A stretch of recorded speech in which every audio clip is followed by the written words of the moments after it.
Hello, this is Dr. Mark Miravalle. I am here in Ireland with Anne Alea Apostle. We are going through Volume 7, Greetings from Heaven. And I would like to read the July 13th, 2004 message from St. Gertrude, followed by Anne's commentary. These are her words. Dear brothers and sisters, along with detachment, you must practice humility. You have words from heaven, but what will you do with these words? Will you understand that God is calling you to be an apostle? Truly, that is the case. Have you answered that call? You will be first in heaven, my friends, but you must allow yourselves to be last on earth. You have been given great spiritual food, along with many spiritual graces. You will not want to waste these graces by continuing to march to the tune of the enemy. Step out of that group that follows the world and follow us, your heavenly friends. We are humble because we compare ourselves to Christ. Compare yourselves to Him also, and you will also feel humble. When you are humble, He can make you great. It is not hard to understand if you are detached from the world. Heaven is so different. When you consider worldly thinking, just reverse it, and often you will find yourself thinking in heavenly terms. I love you very much. We all do. I want you to do well for Jesus' sake, yes, but also for your own sake. My greatest joy in heaven comes from the knowledge that I served Jesus as best I could, given my many faults while on earth.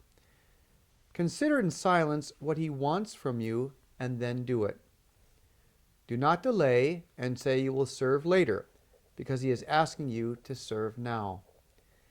This is a time of the greatest grace, but it is very much the calm before the storm.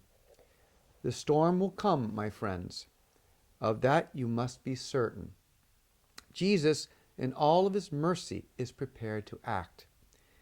We in heaven are also prepared. You might say we are all poised. I know that many of you sense this, and you are correct. Do not become complacent. Also, do not be fearful. Why would you be? You are at risk of dying on each and every day you rise from your rest. What would be worse than death today would be for you to rise and not serve Jesus. That is how we think, and when you come to heaven, and you will also think like this. Serve during this time of calm. Spread our words, often encouragement to souls who are seeking truth. Bring truth to souls who are discouraged in the world and do not seek truth. Commit yourselves to Christ and let nothing stop you from His service. I began by talking about humility. These two concepts are linked in this way. You are a chosen apostle, but you must be a humble chosen apostle, so that you do not put others off. If you spend time with Christ each day, you will remain humble. Many convert to Christ and then feel they are above all of mankind. They think they have reached sainthood merely by their altered path. I assure you, little servants, it is through the ascent that you achieve sainthood. The higher you climb, the more humble you will become. Do not hold yourself above anyone ever. You will not make friends for Christ this way. You will conform the enemy's propaganda that Christians hold themselves above others. True Christians, of course, do not. You will know these things by your spirit, but I, Gertrude, am giving you advance warning of a snare that could trip you up. Practice humility. The battle is won in the silence of your soul, my dearest friend. Remember to use us to help you. And your thoughts on this message? Gertrude is so beautiful. She's so practical. And I love the way she says, don't confirm the enemy's propaganda. And that is that Christians hold themselves above others. She gives us a very strong call to be humble and to do our humility work. She said some people think they are saints simply because of their altered path.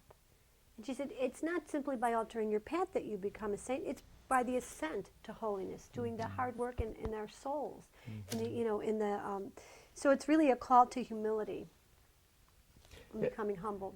Again, these themes, which we can pick up from all the saints, a time of change, calm before the storm, peace, humility, and even though they're doing it in a beautiful beauty of diversity, it's an ongoing theme of what we need to do in times ahead, which would have difficulty, but again, this humility. And let's go back to that humility about the danger of holding ourselves above others. It's the enemy of the renewal.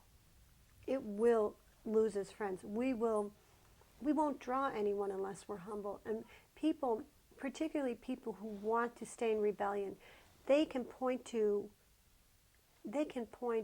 honestly to judgmental Christians. And with that, they can turn people away. I mean, it's an easy thing. We're easy targets when it comes to that. Do you know, we got a beautiful formula here. She says, okay, if you want to know how heaven thinks, take worldly thinking and reverse it. And you'll probably come up with heavenly thinking. She said, don't delay. Work now. Serve today. She says, consider what Jesus wants you to do, and then do it. Don't delay. I know a lot of people think that they have all the time in the world, but what they don't have is an opportunity to repeat this day. And the opportunities for service in this day, when they're gone, they're gone. Right. So we don't want to waste time. Right. And there seems again to be this, the heavenly vision of the bigger picture.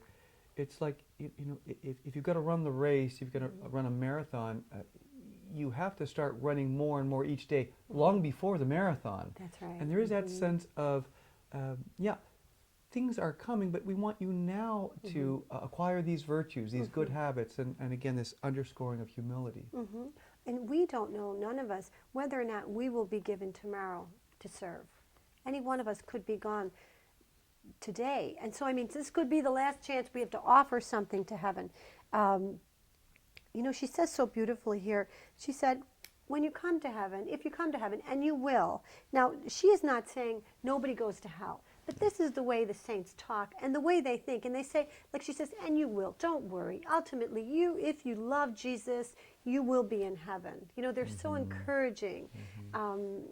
They want us to do well. And they want to reassure us that the Lord isn't asking for anything that's impossible for us to achieve, It is very encouraging because you do get the sense that in spite of our difficulties, our failures, our wants, Jesus in his mercy is really asking for fidelity, and our efforts are trying, and really the endless generosity of his mercy, as long as we're cooperating. It's very beautiful. And it seems, and this Gertrude, you don't want to highlight one saint over another, but powerful words of how to be detached, humble, and focused on this time with just tons of peace. Yes. Thank you, Anne.